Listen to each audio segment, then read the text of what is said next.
Hello dear students, जय Hind. Students, wave optics पढ़ रहे हैं हम लोग। स्टार्टअप हो चुका है तो welcome in physics with Rahul Giri. हम प्रोसीड करते हैं आगे। हमने कहा था वेव फ्रंट तक हमने बताया हुआ था। हमने कहा था नेक्स्ट लेक्चर में आपको हम हाइगेन्स प्रिंसिपल बताएंगे। क्या हाइगेन्स प्रिंसिपल? आइए उसी की तरफ चलते हैं।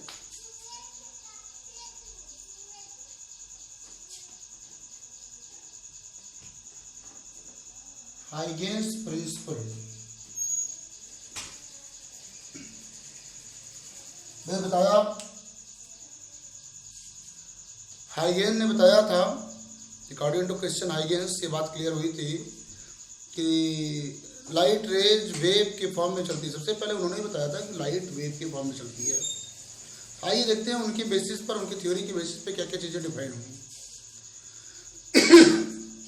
अगेन कहा लाइट वेव के फॉर्म में चलती है तो क्या क्या कंसिडरेशंस ऑफ हाइगेन्स प्रिंसिपल। तो फर्स्ट कंसिडरेशन ये है कि light travels in the form of waves. And second बात ये है wave front, locus of all the particles vibrating in same phase in the medium through which wave propagates is known as wave front। तो last हमने बताया भी आप लोगों को कि वेव फ्रंट स्फेरिकल भी होता है, सिलिंड्रिकल भी होता है और प्लेन भी होता है ना। तो इस तरीके से वेव फ्रंट भी आपने जान लिया। अब देखते हैं हाइगेन ने इसके बारे में कैसे बताया, वेव कैसे प्रोपेगेट करती है। वेव कैसे प्रोपेगेट करती है तो हाइगेन्स ने बताया, जरा आप एज्यूम करिए, एक मिनट सोचिए जरा। ये कोई सोर्स है, क्या सोर्स ऑफ लाइट है। ये जब लाइट एमिट करेगी तो इससे निकलने वाली रेज सभी डायरेक्शन में आगे बढ़ेंगी।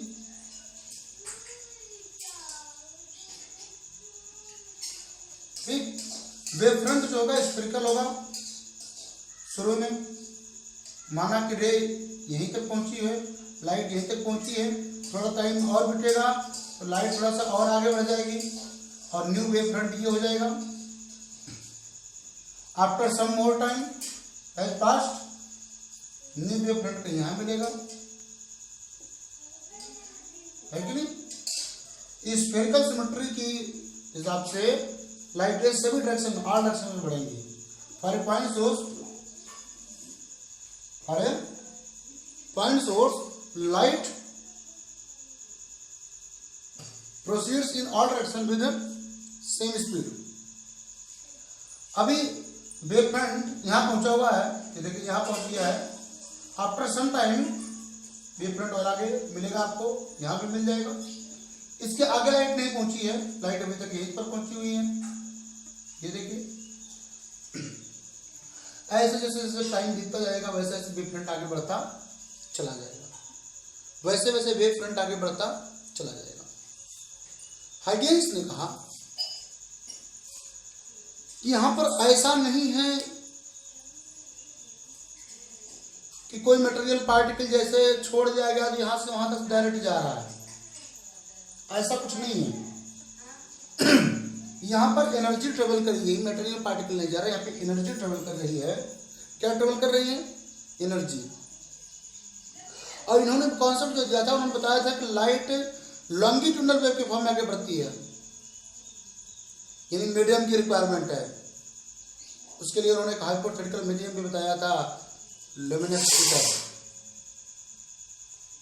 जो कि बाद में गलत साबित हुआ, ऐसा कुछ नहीं है। लेकिन वेव के बेसिस पे लाइट को काफी एक्सप्लेन किया जा सका, तो वही एक्सप्लेनेशन हम पढ़ रहे हैं। तो बताया गया, क्या बताया उन्होंने, ऐसे कोई मटेरियल पार्टिकल नहीं है कि जो सोर्स ऑफ लाइट से निकल कर डायरेक्टली भागता हुआ आगे जा रहा है। ये प्रोपेगेशन ऑफ एनर्जी है in the form of longitudinal wave. तो एनर्जी ट्रेवल करती है, कैसे ट्रेवल करती है? एक पार्टिकल से दूसरे को ट्रांसफर की जाती है। जैसे यहाँ के बारे में बात करूं, ध्यान से देखिए, wave front 1, wave front 2, wave front 3, wave front 4। Wave front 1 पर लाई करने वाले जितने पार्टिकल हैं, हाइगेंस ने बताया ये अपने प्रीवियस पार्टिकल से एनर्जी रिसीव कर चुके हैं। हाइगेंस ने बताया कि अपने प्रीवियस, इसके पहले वाले पार्टिकल से एनर्जी रिसीव कर चुके हैं और अब ये खुद सोर्स ऑफ लाइट बन गए हैं। क्या? खुद सोर्स ऑफ लाइट बन गए हैं और ये लाइट एमिट करेंगे। क्या करेंगे? लाइट एमिट करेंगे। क्योंकि ये सब के सब पॉइंट सोर्स हैं, ये भी स्फेरिकल लाइट एमिट करेंगे। कैसी? Spherical light.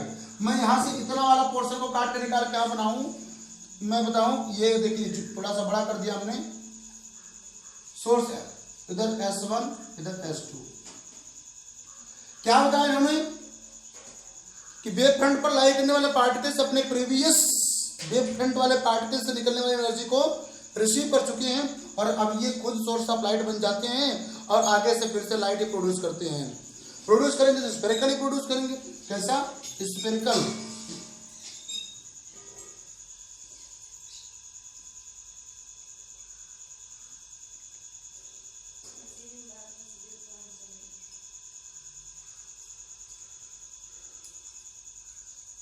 देखिए भैया, स्फीयर बनाते वक्त हमने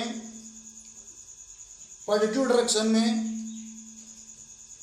डार्क हेमीस्फीयर बनाया है, बैक डायरेक्शन में डॉटेड हेमीस्फीयर बनाया है। उसकी वजह यह है कि energy always travel in forward direction. Energy always travel in forward direction, इसलिए बैकवर्ड डायरेक्शन को मैंने डॉट पर दिखाया, एज्यूम किया है बैकवर्ड डायरेक्शन में इधर एनर्जी नहीं है, वेव फ्रंट नहीं आ रही है। हेमीस्फीरिकल वेव फ्रंट से निकलती हैं और आगे बढ़ती हैं, ऐसा एज्यूम के। तो बताइए यहां पर मैंने कहा इधर से इतना पोर्शन काट के निकाला, जरा जूम कर दिया, बड़ा कर दिया। देखिए क्या हो रहा है।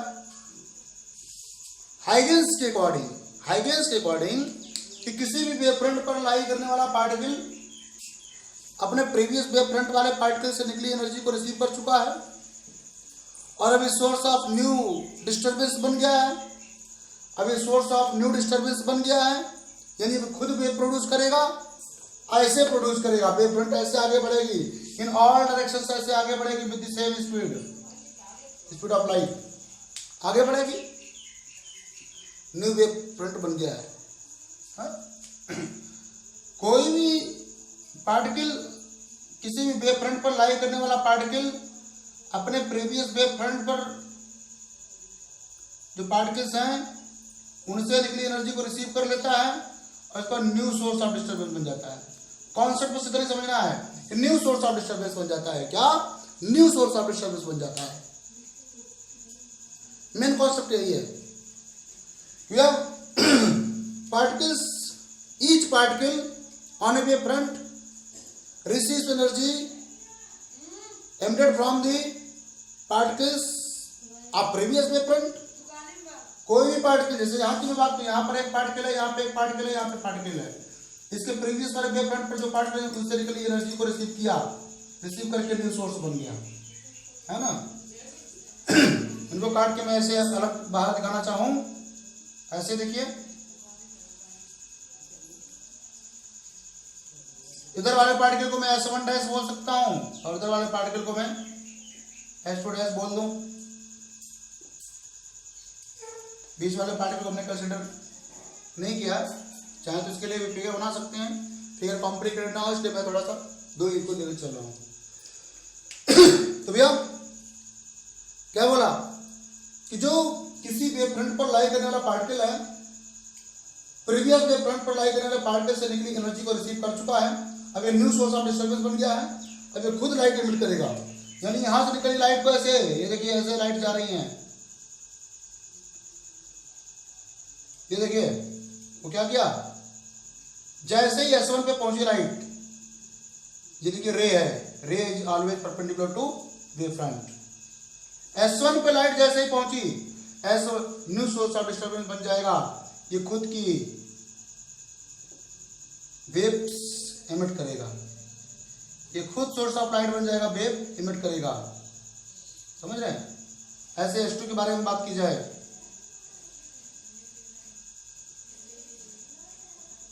ठीक, ये देखिए रे ऑफ लाइट है। जैसे ही H2 ने क्या किया,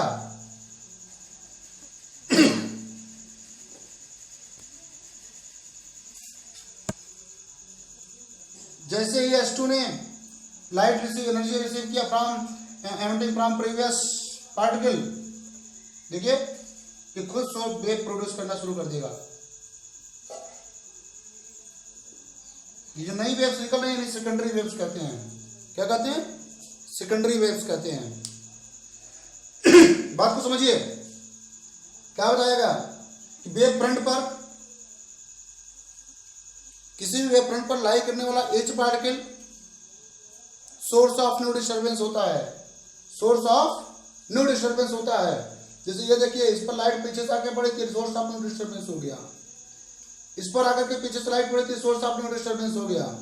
ऐसे नहीं एक ही आगे बढ़ती रहती है, ये सोर्स ऑफ न्यू डिस्टर्बेंस होते जा रहे हैं, सोर्स ऑफ न्यू डिस्टर्बेंस होते जा रहे हैं।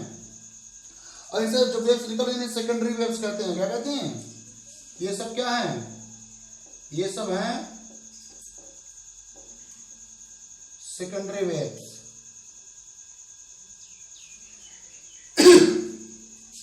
ओके, सेकेंडरी वेव्स हैं। अब आगे उन्होंने क्या बताया कि किसी भी वेव फ्रंट के बाद हमें अगर दूसरा वेव फ्रंट अगर फाइंड करना है, if we have to find new wave front after a time t, माना कि ये जो वेव फ्रंट हमने पाया हुआ है कि at t equal to 0, after time t, at time t new wave front पाना हमें, तो सेकेंडरी वेव फ्रंट जो है, सेकेंडरी वेव्स जो हैं उन पर ड्रॉ किया गया forward envelope new wave front होगा।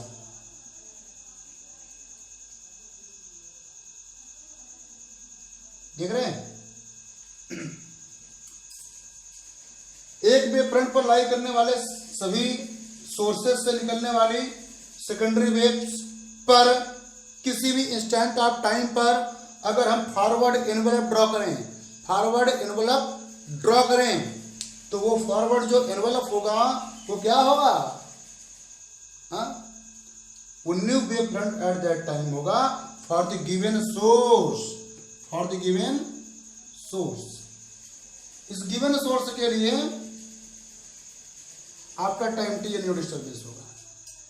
इसके बाद after time t plus delta t अगर हमें फाइंड करना है, ये source S1 dash S2 dash हैं, S1 डैश S2 डैश, इनसे निकली सेकेंडरी वेव्स पर फॉरवर्ड एनवलप ड्रॉ कर दीजिए। ऐसे ड्रॉ कर दीजिए, ये नया वेव फ्रंट हो जाएगा at time t plus delta t. समझ रहे ना क्या बताया गया? सिंपल सा concept. Each particle on a wave front of light, each particle on a wave front of light acts as source of new disturbance, acts as source of new disturbance called as secondary waves। new disturbance को क्या बोलते हैं? secondary waves। the forward envelope drawn to these secondary waves, the forward envelope drawn to these secondary wave fronts after a later time gives the new wave front, gives the new wave front at that time for the given force। समझ रहे हैं? नहीं समझे? फिर से देखो क्या बताया गया कि वेव फ्रंट पर लाई करने वाले सभी particles source of new disturbance हो जाते हैं। सोर्स ऑफ न्यू डिस्टर्बेंस जब ये हो जाते हैं ना, source of new disturbance means नई वेव प्रोड्यूस करना शुरू करते हैं, जिन्हें सेकेंडरी वेव्स कहते हैं। और किसी टाइम टी के बाद, किसी टाइम टी के बाद हमें नई वेव फ्रंट फाइंड करना है, तो इन सेकेंडरी वेव फ्रंट्स पर आप फॉरवर्ड एनवलप ड्रॉ कीजिए। वो जो फॉरवर्ड एनवलप होगा वो new wave front at that time होगा। कहेंगे सर फॉरवर्ड एनवलप का मतलब नहीं समझ में आ रहा है। एनवलप का मतलब मुझे लगता है आप तो जानते ही होंगे। जैसे ये देखिए, इसके अंदर ये कोई ऑब्जेक्ट मैंने रखा और इसको ऐसे कवर कर दिया। अभी कहा जा सकता है this object is placed in an envelope, envelope में रखा गया। ये देखिए एक ये है, एक ये है। वेव फ्रंट की बात मैं बता रहा हूँ, दो स्फेरिकल वेव फ्रंट, एक इधर एक इधर। वेव फ्रंट तो ऐसे चल रही हैं, है ना, ऐसे हैं, ऐसे वेव फ्रंट्स।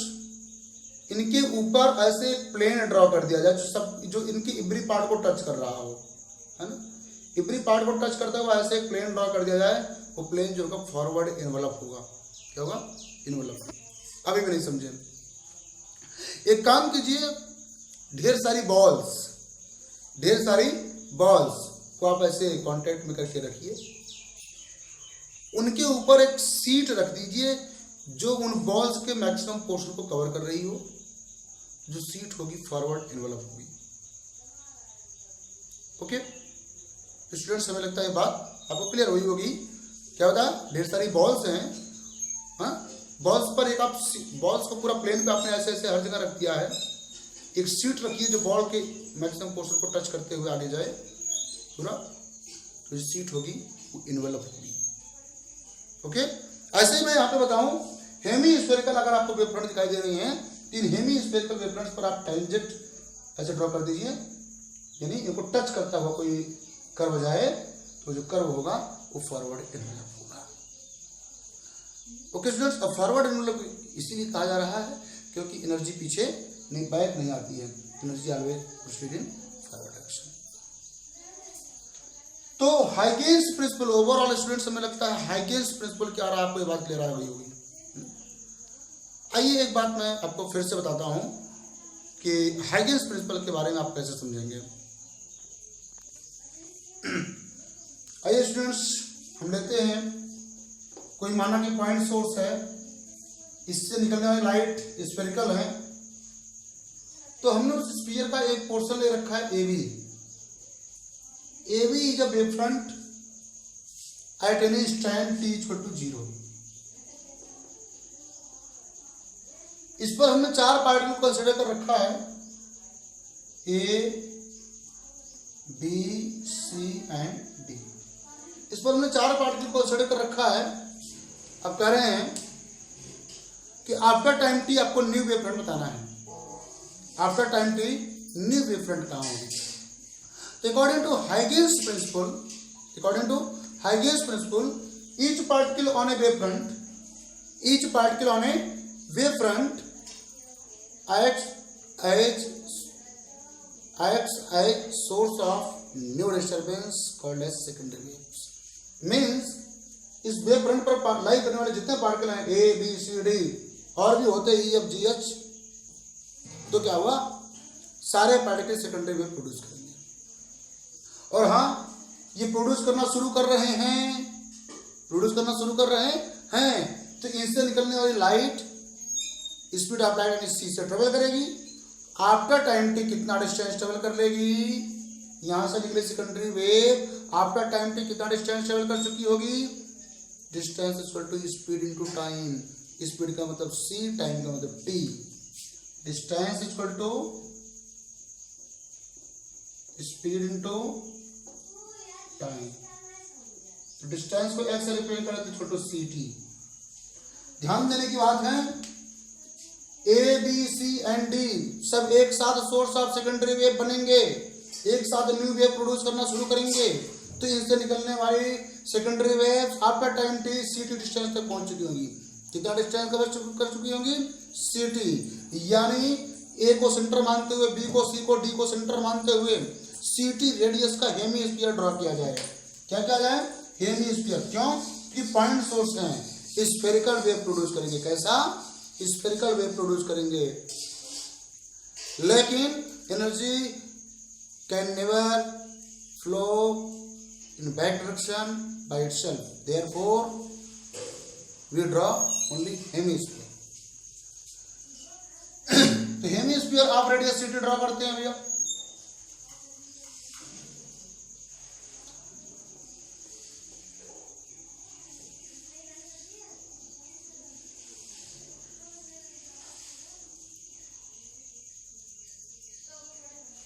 जी देखिए ड्रॉ हो गया।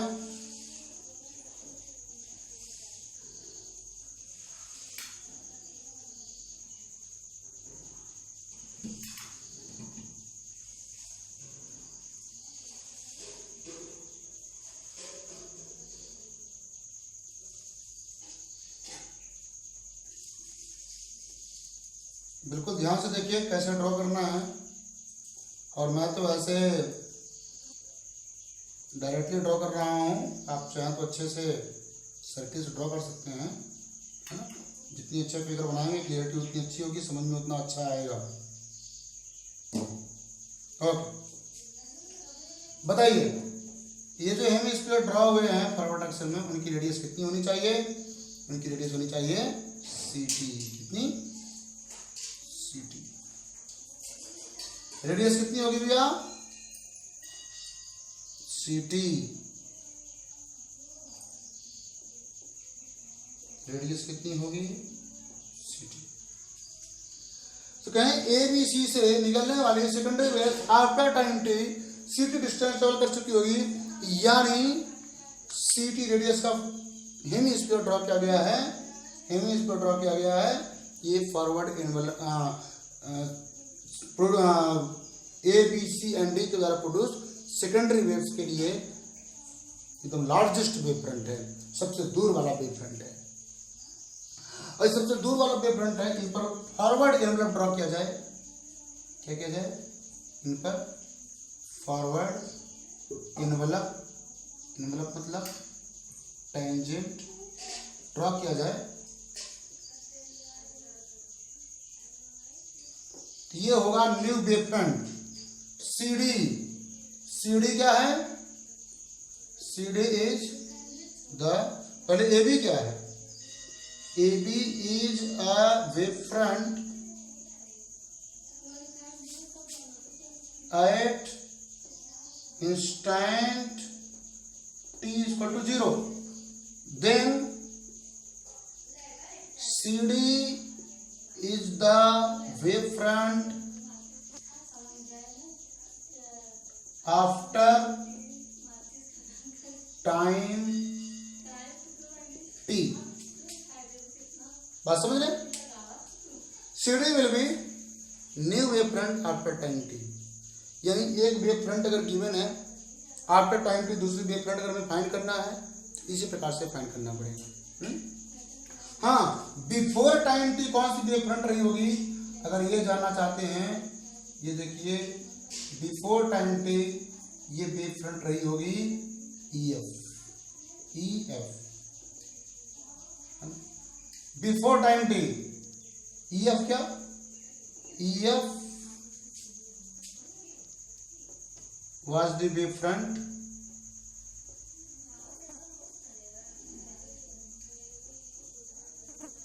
Before time T. इस इंस्टेंट t इक्वल टू 0 से पहले, टाइम t पहले ये वेव फ्रंट रही होगी। आइए इसी बात को हम एक प्लेन, अभी तो स्फेरिकल वेव फ्रंट्स को लेकर हमने सॉल्व किया, बताया आपको। आइए प्लेन वेव फ्रंट के माध्यम से समझाते हैं। ये देखिए, माना कि कोई प्लेन वेव फ्रंट है। क्या है? Plane wave front. इस पर लाई करने वाले 4 पार्टिकल्स को हम बताते हैं आपको, A B C and D।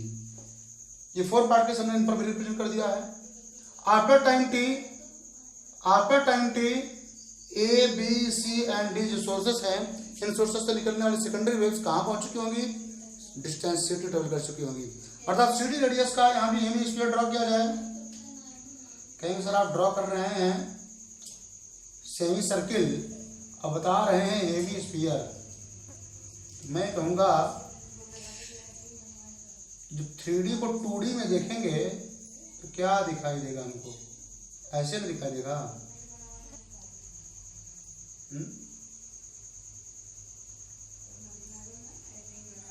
आप लोग ये इमेजेस अच्छे से बना लीजिएगा। जितनी क्लियर इमेज बनाएंगे उतने अच्छे से समझ में आएगा। मेरी तरह से रफली नहीं।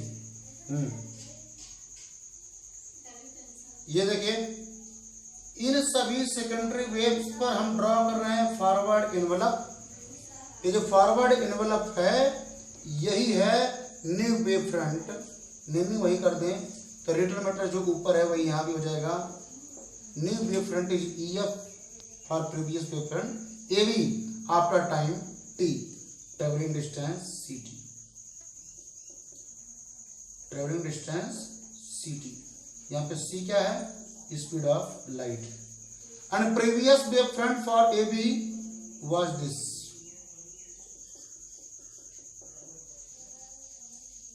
है ना? सॉरी, इसको हम CD से रिप्रेजेंट करें, इसको हम PF से रिप्रेजेंट कर लेंगे। ओके, तो स्टूडेंट्स हमें लगता है ये हाइगेंस कंस्ट्रक्शन है। क्या है? Huygens construction.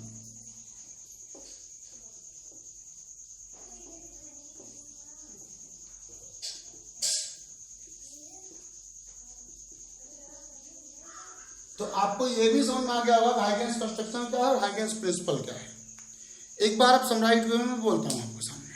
क्या? Each particle on a wave front acts as source of new disturbance called secondary waves.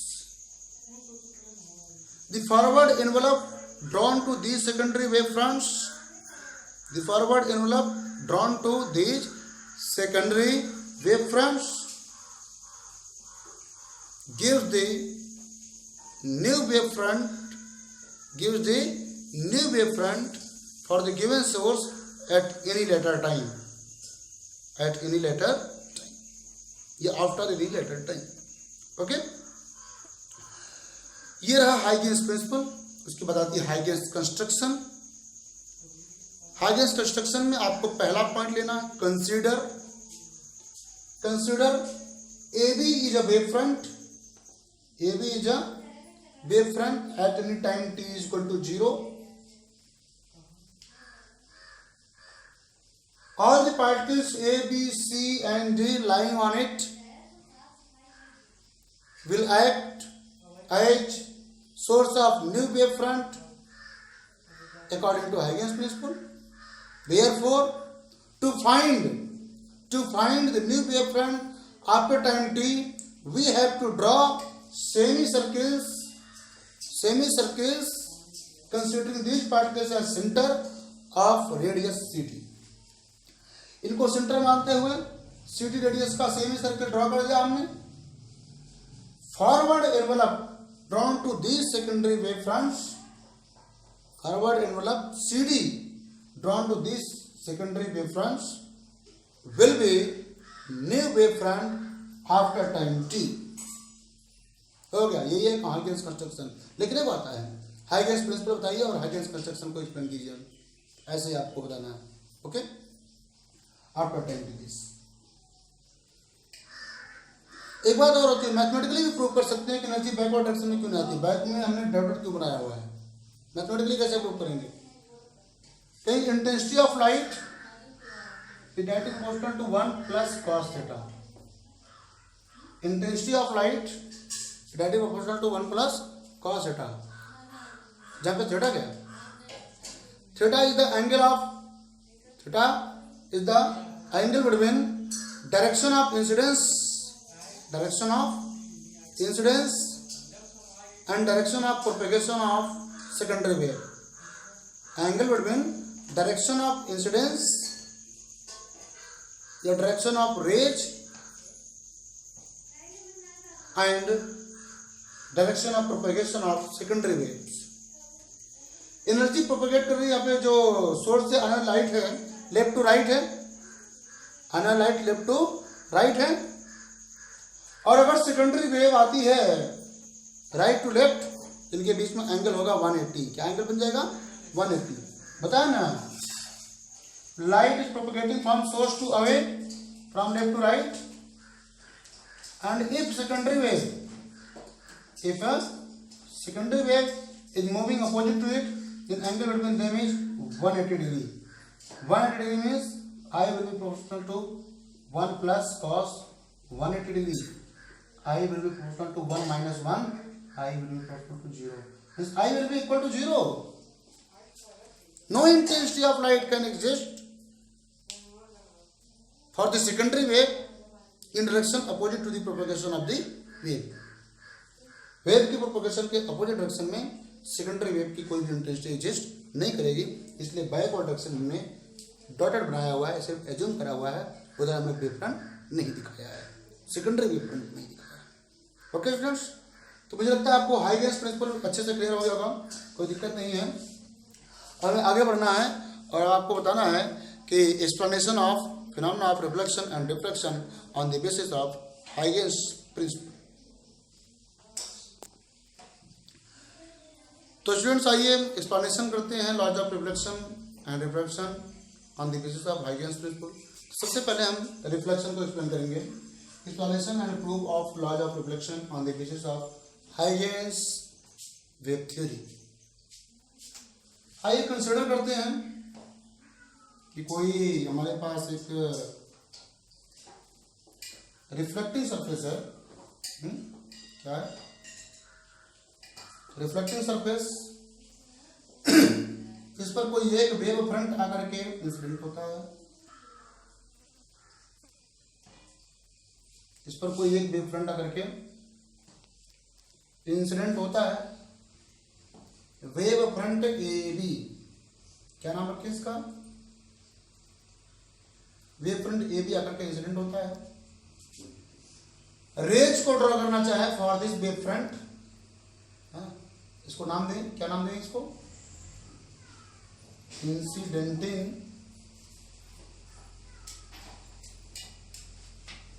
Wave front is a.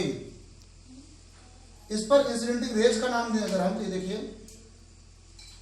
इन पर परपेंडिकुलर ड्रॉ करने पड़ेंगे। क्या ड्रॉ करना पड़ेंगे, परपेंडिकुलर्स। ये देखिए इनका नाम अगर हम रखें तो हो जाएगा, हम पी क्यू रख दे रहे हैं, पी एन क्यू। तो P B and P A are the incidenting rays. क्या है ये, incidenting rays by incidenting wave front के परपेंडिकुलर डायरेक्शन में, इंसिडेंटिंग वेव फ्रंट के परपेंडिकुलर डायरेक्शन में हुआ करती है रेज। हमने इन पर परपेंडिकुलर ड्रॉ कर दिया, यहां भी 90, यहां भी 90 बन रहा है। ओके, लेकिन जरा विचार कीजिए, वेव फ्रंट ए बी का जैसे ही पोर्शन बी इस रिफ्लेक्टिंग सरफेस पे आकर के पड़ा, है ना, रिफ्लेक्टिंग सरफेस का नाम हम जेके रख देते हैं। रिफ्लेक्टिंग सरफेस जेके के पॉइंट बी पर जैसे ही वेव फ्रंट ए बी का पार्ट बी पड़ा, तुरंत ही इस सरफेस का point be source of secondary wave बन गया। क्या बन गया, सोर्स ऑफ सेकेंडरी वेव। क्या बन गया, सोर्स ऑफ सेकेंडरी वेव। कौन बना, बी। यानी बी से ऐसे सेकेंडरी वेव प्रोड्यूस होना शुरू हो गई। मैं यहां पर दिखाने की कोशिश करूं, ये पॉइंट बी है अगर, तो ऐसे सेकेंडरी वेव हेमिस्फीयर आप ड्रॉ करते जाइए, सेकेंडरी वेव्स प्रोड्यूस होना शुरू हो गई। भाई रिफ्लेक्टिव सरफेस है, नीचे से ओपेक है, इधर तो लाइट रे जा नहीं सकती, हेमिस्फीयर का सेकेंडरी वेव्स प्रोड्यूस होना शुरू हो गई। कहां से, यहाँ पॉइंट बी से ऐसे निकलना शुरू हो गई, बढ़ना शुरू हो गई। जैसे जैसे इसका आगे वाला पार्ट, यहाँ वाला पार्ट, यहाँ वाला पार्ट, यहाँ जैसे जैसे वो पार्ट पहुंचता जाएगा, इस पर क्या बोलते हैं रिफ्लेक्टिंग सरफेस जेके पर, रिफ्लेक्टिव सरफेस जेके पर जैसे वेव फ्रंट का नेक्स्ट पार्ट इंसिडेंट होता जाएगा, वैसे वैसे आगे वाले पार्ट से भी सेकेंडरी वेव प्रोड्यूस होना शुरू हो जाएगी। ऐसे, है ना, आगे पहुंचेगा तो आगे वाला पार्ट भी सेकेंडरी वेव प्रोड्यूस करेगा, आगे वाला पार्ट भी सेकेंडरी वेव प्रोड्यूस करेगा, आगे वाला पार्ट भी सेकेंडरी वेव प्रोड्यूस करेगा, आगे वाला पार्ट प्रोड्यूस करने वाला होगा, है कि नहीं। और नए वेव फ्रंट का स्वरूप कुछ ऐसा होता जाएगा, फॉरवर्ड एनवेलप आप ड्रॉ करेंगे ऐसा, नए वेव फ्रंट का स्वरूप ऐसा होता जाएगा। मतलब इंसिडेंटिंग वेव फ्रंट ऐसे है और रिफ्लेक्टिंग वेव फ्रंट ऐसे दिखाई देगा। रिफ्लेक्टिंग वेव फ्रंट आपको ऐसे दिखाई देगा, बताए ना, जो सेकेंडरी वेव से एमिट होंगी उन पर ड्रॉ किया गया forward envelope new envelope after time t होगा। यहाँ पर मैंने बताया आपको point A, wave front A B का पॉइंट ए आकर के इंसिडेंट हुआ। कहाँ पर? पॉइंट सी पर। कितने टाइम के बाद? After time T. कितने टाइम के बाद? After time T. Let us consider the part A of the wave front A B incident at the reflective surface JK eight point C after time T. After time T this distance will B C T. यह distance कितनी होगी? C T होगी। और हाँ, इतने time में point B से निकली सेकेंडरी वेव कितनी डिस्टेंस ट्रेवल कर चुकी होगी? यह डिस्टेंस ट्रेवल कर चुकी होगी सी टी। कितना ट्रेवल कर चुकी होगी? C t. तो भैया सी टी रेडियस का हेमी स्फीयर ड्रॉ किया जाए। क्या किया जाए? सी टी रेडियस का हेमी स्फीयर ड्रॉ किया जाए। तो मैं तो एक छोटा सा आर्क लगाऊंगा केवल, है ना? क्या करूंगा? छोटा सा आर्क लगाऊंगा।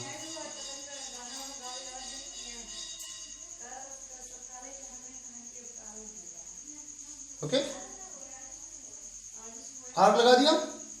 अरे हेमी स्फीयर बनाते भैया तो ऐसे बनता पूरा, ऐसे बनता, लेकिन पूरा नहीं बनाएंगे, छोटा सा आर्क लगाएंगे। यहां से निकली सेकेंडरी वेव इस तरह से सीटी डिस्टेंस ट्रेवल करके यहां तक पहुंच चुकी होगी, और उसके बाद यहां से वेव निकलने वाली होगी। तो दो वेव से आप टेंजेंट ड्रॉ कर सकते हैं।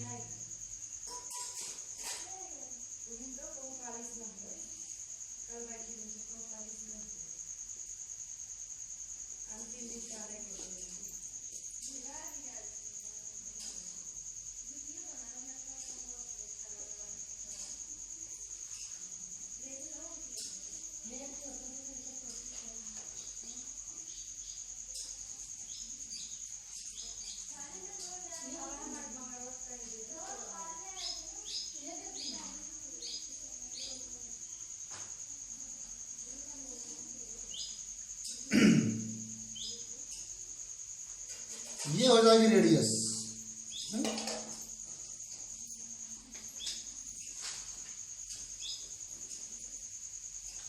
ये हो जाएगी रेडियस, और यह डिस्टेंस भी होगी सीटी। मैंने जो आर्क लगाया है स्टूडेंट्स, तो ये आर्क है ना? ये हेमी स्फीयर बनता है इस तरीके से, यहां से ऐसे लेकर आते ऐसे बनता, लेकिन पूरा ना बना करके हम सिर्फ आर्क लगाए कि यहाँ पॉइंट सी से इस पर टेंजेंट ड्रॉ किया जा सके। ओके, तो ये क्या है? ये है secondary wave front from B से निकले सेकेंडरी वेव फ्रंट है ये, और पॉइंट ए आकर के यहां से पहुंचा हुआ है, यहां से वेव फ्रंट निकलने वाला है, यानी रेडियस 0 माना गया। तो यहां से और यहां से टेंजेंट ड्रॉ करेंगे, ऐसा होगा। यानी जो मैंने यहां बनाया हुआ है ये चीज, यही समझो यहां पर भी है, बस यहां पर हम सिर्फ दो ही लेके चले हैं, पॉइंट सी, एक पॉइंट ये डी, दो लेके चले हैं, है ना? क्योंकि सारा फिगर बनाएंगे काफी क्लियर हो जाएगा। ओके, अच्छा, एंगल ऑफ इंसिडेंस यहां पे अगर हम नॉर्मल ड्रॉ करें,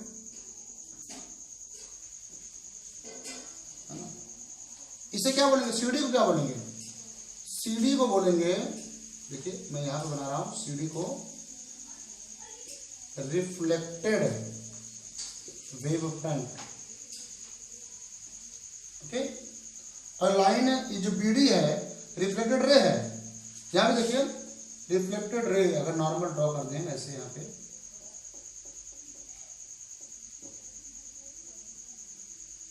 ठीक है, ये वाला नॉर्मल को एन बोल दें, ये वाला नॉर्मल एन डैश होगा।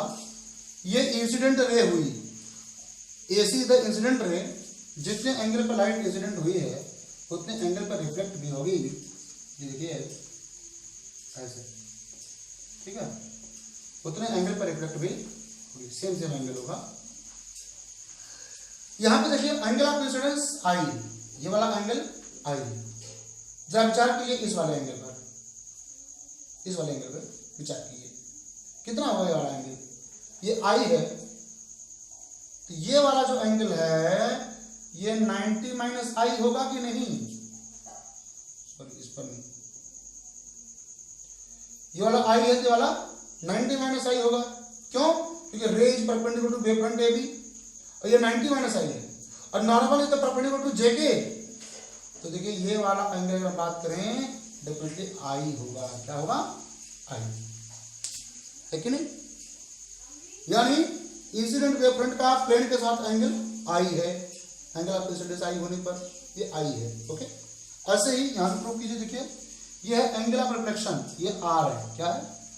रिफ्लेक्टेड रे का नॉर्मल के साथ एंगल, एंगल ऑफ रिफ्लेक्शन होता है। लेकिन जरा विचार कीजिए इस वाले एंगल पर, रिफ्लेक्टेड वेव फ्रंट पर ये जो रे है 90 बना रही है, इतना आर बचा हुआ 90 माइनस आर, ठीक। और वर्टिकल लाइन हॉरिजॉन्टल लाइन 90 पर होती है, ये एंगल 90 माइनस आर, तो इधर वाला पूरा एंगल आर इस रिफ्लेक्टेड रे का सरफेस के साथ एंगल आर है। लॉज ऑफ रिफ्लेक्शन प्रूव करने के लिए हमको I equal to are prove करना है, I equal to are prove करना है। कैसे करेंगे ये देखते हैं। दो ट्रायंगल की बात की जाए, दो ट्रायंगल की, in triangle A B C and triangle B C D, A B C and B C D, जरा विचार कीजिए। दोनों में एक एंगल इक्वल है, देखिए B A C C D B equal, angle B A C is equal to angle B D C, B A C is equal to B D C. कहेंगे sir कैसे? कहेंगे ये ray is always perpendicular to wave front. तो ये देखिए ये ray है, wave front A B के साथ 90 बना रहा है, और यहाँ पर भी ये रे है, अब wave front reflected wave front C D उसके साथ 90 बनाएगा, both are right angles. And distance की बात कर लीजिए, ये देखिए A C is equal to B D, दोनों सी डी हैं, दोनों सी डी हैं, A C is equal to B D, both are equal to C D. And third case जो आ रही है, and B C is equal to B सी, क्या common है ना? तो राइट एंगल्स इक्वल हैं, हाइपोटेनस कॉमन यानी इक्वल है, एक साइड इक्वल है, तो आरएचएस रूल से ये दोनों ट्रायंगल कॉन्ग्रुएंट हुए। Implies that triangle A B C is congruent to triangle C, दिखाओ A B C, right angle start किया था, यहां से भी अगर राइट एंगल से स्टार्ट करें, D C B, angle A B C is congruent to triangle D C B. Similar है भैया, इसलिए यहां पे ये साइड इक्वल है ना सीडी, तो सीडी के सामने वाला एंगल आर, सीडी के सामने वाला एंगल आर, सीडी इक्वल है एसी के, तो एसी के सामने वाला एंगल आई, ये इक्वल होंगे। जो साइड्स इक्वल होती हैं उनके सामने के एंगल्स करेस्पॉन्डिंग होते हैं और इक्वल होते हैं, तो करेस्पॉन्डिंग एंगल्स भी इक्वल होने चाहिए। Implies that angle I is equal to angle R by CPCD, है ना, बाई सीपीसीडी।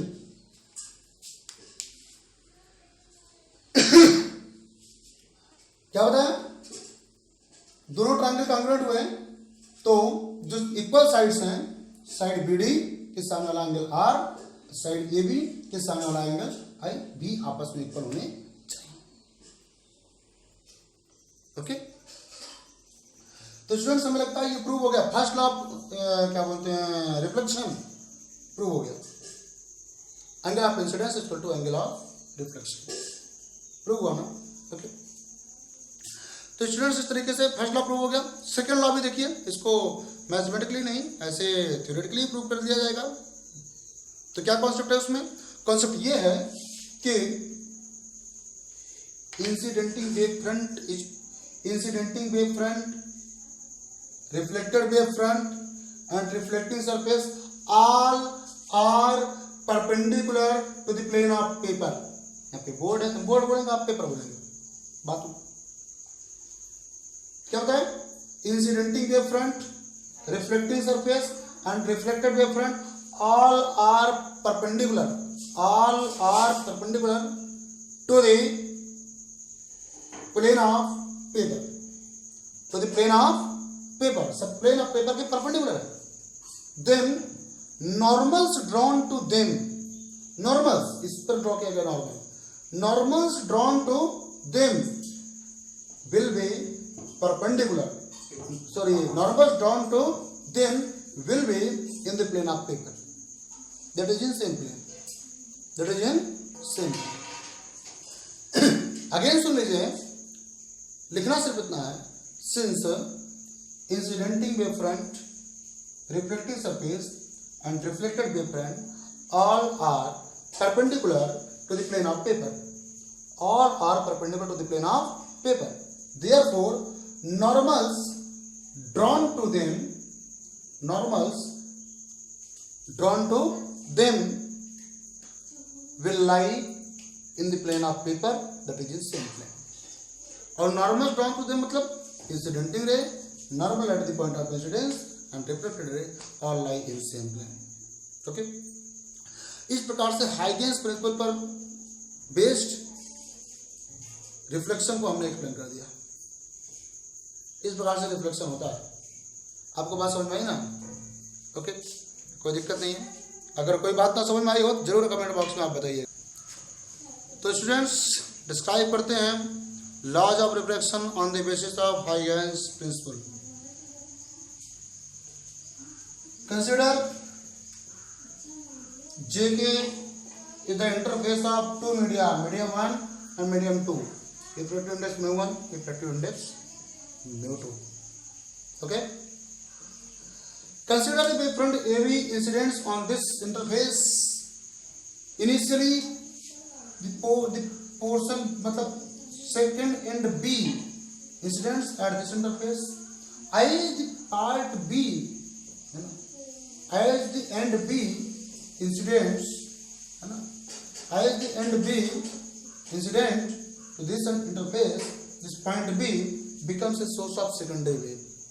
Point B जो है secondary wave का source बन गई।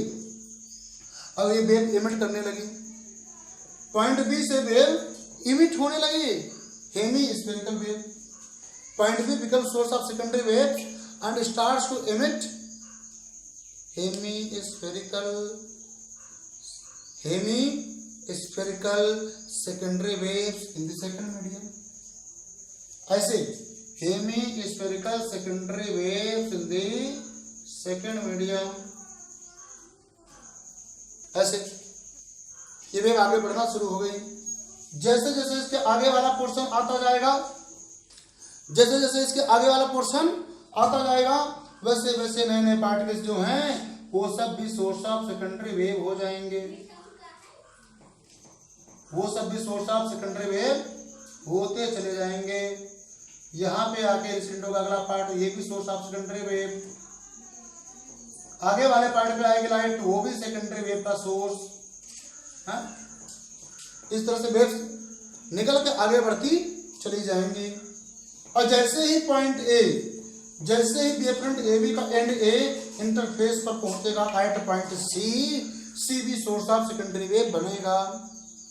लेकिन शुरुआत में उस सोर्स ऑफ उस सेकेंडरी वेव की रेडियस 0 है, तो उससे लेकिन B से निकली सेकेंडरी वेव की रेडियस क्या है जरा पता करिए। सेकेंडरी वेव जो हेमिस्फेरिकल सेकेंडरी वेव है उसकी रेडियस क्या है? हमने कहा इस मीडियम का रिफ्रैक्टिव इंडेक्स mu1 है, इसमें लाइट की वेलोसिटी v1 है, टाइम t के बाद पोर्शन ए यहाँ पहुंचता है तो डिस्टेंस ट्रेवल हो जाएगी v1t। ट्रेवल डिस्टेंस कितनी होगी? v1t। मैंने क्या कहा? मैंने कहा कि वेवफ्रंट AB का एंड ए जैसे ही इंटरफेस के पॉइंट सी पर पहुंचता है, वैसे ही उसी टाइम पर, उसी स्टैंड पर B से निकली सेकेंडरी वेव कहाँ पहुंची होगी? तो दोनों अलग अलग मीडियम में है, अलग अलग मीडियम में लाइट की स्पीड अलग अलग होती है। पहले मीडियम की बात करें, स्पीड ऑफ लाइट v1 है इन मीडियम 1, है ना? v1 is the speed of light, और दूसरे मीडियम में स्पीड ऑफ लाइट v2 है।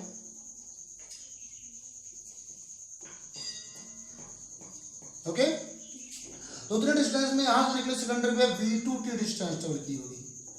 कितना डिस्टेंस ट्रेवल की होगी? v2t, है ना। The time in which the end A of the wavefront AB incident at the interface at point C, the secondary wave emitted from point B has traveled a distance v2t in the second medium,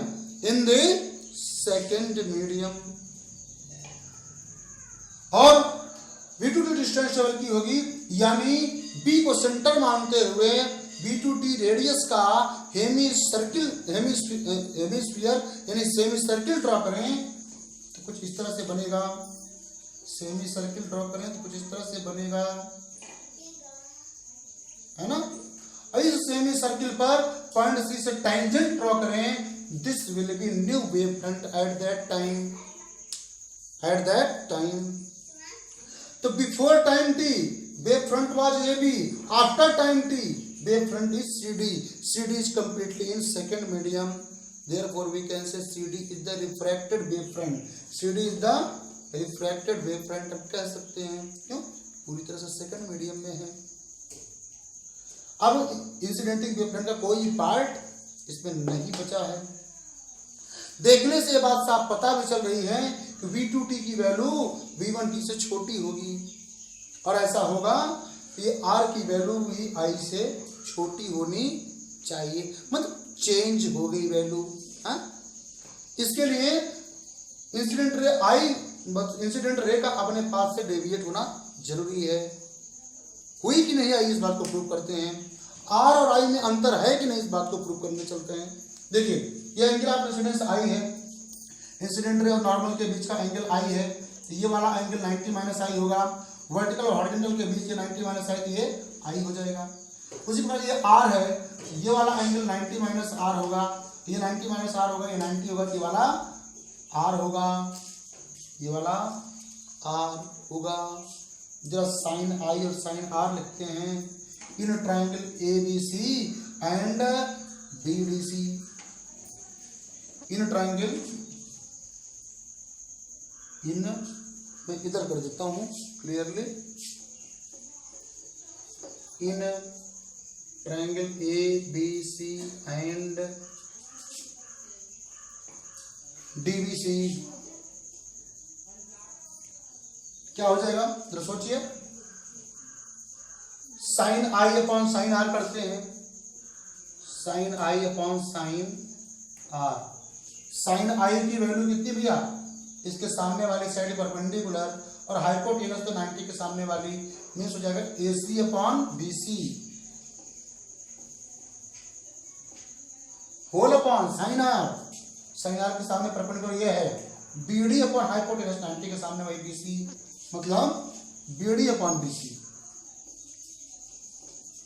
ये पलट जाएगा, sine i upon sine r is equal to AC upon BC into BC upon BD। BC से cancel, sine i upon sine r equal to क्या आ जाएगा, AC की value V1t and BD की value V2t। तो आ गया sine i upon sine r equal to क्या, V1 upon V2 and V1 upon V2 is known as 1 mu2, refractive index of medium 2 with respect to medium 1। आया कि नहीं आया, इस बात से क्लियर है ना। I और R की वैल्यू सेम नहीं है, मीन्स लाइट जब एक मीडियम से दूसरे मीडियम में जाएगी अपने पाथ से डेविएट हो जाएगी, इसी फिनोमेना को रिफ्रैक्शन कहते हैं। और angle of incidence angle of refraction में रिलेशन होता है, the ratio of sine of angle of incidence to the sine of angle of refraction is always constant for a given pair of medium. This constant is known as refractive index of medium 2 with respect to medium 1। आया कि नहीं आया, sine i upon sine r equal to 1 mu2 आया कि नहीं आया।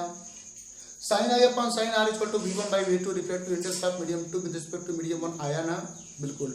और मैंने बताया था कॉज ऑफ रिफ्रैक्शन आपको वेव ऑप्टिक्स में समझाऊंगा, आज समझा दिया, क्लियर हो गया ना कि क्यों बेंड होती है लाइट, और उसकी वजह मैंने बताया था स्पीड चेंज हो जाती है इसलिए, और स्पीड चेंज हो जाने पर क्यों बेंड होती है उसका भी आज आपको आंसर मिल गया। स्पीड चेंज हो जाने की वजह से डिस्टेंस कम ट्रेवल हो पाती है, और अगर स्पीड चेंज ना हुई होती ना तो ये डिस्टेंस भी V1t होती, डिस्टेंस सेम ट्रेवल होती तो BD की वैल्यू भी लिखी जाती V1t और वैल्यू 1 आती, sine i upon sine r equal to 1 हो जाता, आई इक्वल टू आर हो जाता। स्पीड नहीं चेंज होगी, पाथ में डेविएशन नहीं होगा, स्पीड चेंज हो जाने की वजह से पाथ में डेविएशन आता है। ये बात आज यहाँ पे फिगर के माध्यम से हमने आपको प्रूव कर दिया। ओके स्टूडेंट्स, तो ये बात आपको क्लियर हो गई। इसका दूसरा लॉ जो है, लॉ ऑफ रिफ्लेक्शन का दूसरा लॉ जो है, इंसिडेंट रे रिफ्लेक्टेड या normal at the point of incidence all lie in same plane, इसके लिए भी वही बात बोलेंगे जो रिफ्लेक्शन में बोले थे। क्या?